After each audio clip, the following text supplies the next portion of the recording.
Bonjour, bon bah c'est rigolo, pour une fois je vais faire la vidéo un peu le soir, donc bonsoir ou bonjour, bonsoir, suivant à l'heure à laquelle vous regardez la vidéo. Donc aujourd'hui j'étais parti donc à La Plaine-Saint-Denis, donc je sais pas si vous avez regardé le reportage de 7 à 8 dimanche d'Harry Roselmack. Alors bon, en général quand je vais à La Plaine-Saint-Denis j'y vais à pied, donc voilà, donc je suis passé par ici, je suis passé sous le pont, il y avait comment dire, l'endroit où il y a les vendeurs de crack, après vous avez le pont où il y a des migrants, et puis voilà, donc hop, hop, et puis après, bon, bah, vous arrivez, on va dire à l'entrée de, comment dire, du centre où il y a les studios de télé de la Plaine Saint-Denis, puis les grossistes chinois, etc. Parce que bon, bah, je vais vous proposer des trucs, je sais pas, d'ici quelques semaines, donc on verra plus tard. Et voilà, et ça, ce sont comment dire, les bureaux de Air Production de Nagui. Donc voilà. Alors sinon, alors quoi de neuf aujourd'hui dans les 12 coups de midi? Eh bien, Benoît XVI, parce que bon, c'est comme ça que je vais l'appeler maintenant, Benoît XVI était toujours maître de midi. Comme d'habitude, il a eu une question débile pour commencer. Quelle est la couleur des cheveux de poil de carotte? Roux, bien sûr. Sinon, après, vous aviez donc Lorraine du Grand Est qui était assez rigolote. Et en plus, elle avouait être une grosse radine. Bon, on va dire une radine parce qu'elle n'était pas grosse. Voilà, dans quelle région les Français chauffent-ils le plus leur logement? Eh bien, c'est dans la région PACA. Voilà, c'est assez étonnant, mais c'est vrai. Après, donc, vous aviez donc Marie-France de Gironde qui a avoué boire le matin du vinaigre blanc dans de l'eau chaude. Je sais pas, ça va être un peu écœurant, bon, je sais pas. Sa question a été quel concours la chanteuse Dolly Parton a-t-elle tenté de remporter dans les années 70? C'était un concours de sosie d'elle-même, voilà. Et on a appris que Charlie Chaplin avait participé aussi à un concours de Charlot et il était arrivé troisième. Donc c'est assez étonnant comme anecdote. Après, donc, vous aviez donc Mehdi de Calais. Donc bon, bien sûr, Jean-Luc Reichmann a balancé le jeu de mots les 12 coups de Mehdi, mais bon, ça a fait rire personne.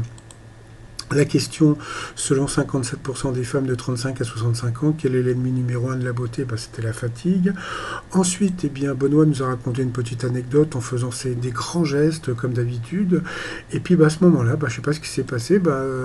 Jean-Luc Reichmann s'est foutu de sa gueule carrément. Donc, voilà. Donc, il a dit qu'il avait appris à nager. Donc, bon, il a fait des grands gestes comme s'il nageait la brasse. Donc, voilà. Donc, bon, Benoît l'a bien pris, mais je trouve ça un petit peu humiliant de.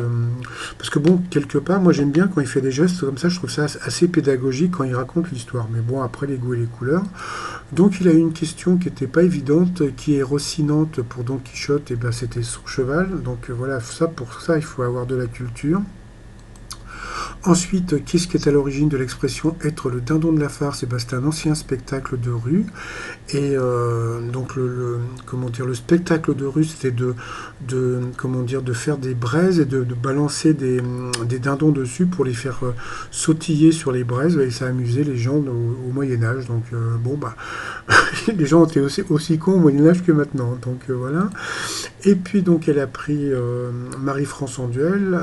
À qui doit-on la chanson Que la vie ne me pardonne? Eh bien, c'était Daniel Auteuil. Benoît le savait.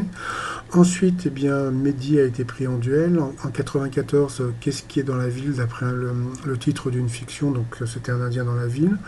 Ensuite, eh bien, face à Benoît, Mehdi, comme je dis toujours, il n'a pas fait long feu, donc il n'a pas été ridicule non plus, hein. Ensuite, eh bien, comment dire, Jean-Luc s'est encore foutu de la gueule de Benoît avec ses grands gestes, voilà, donc pour expliquer bon, le mot pèlerin qu'il avait trouvé, etc. Passons, donc bon, Mehdi a été éliminé.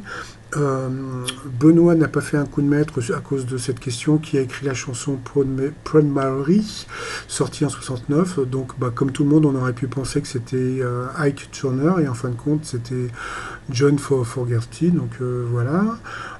Ensuite, on a appris un truc, c'est qu'est-ce qui vaut à une péripatéticienne d'être ainsi appelée?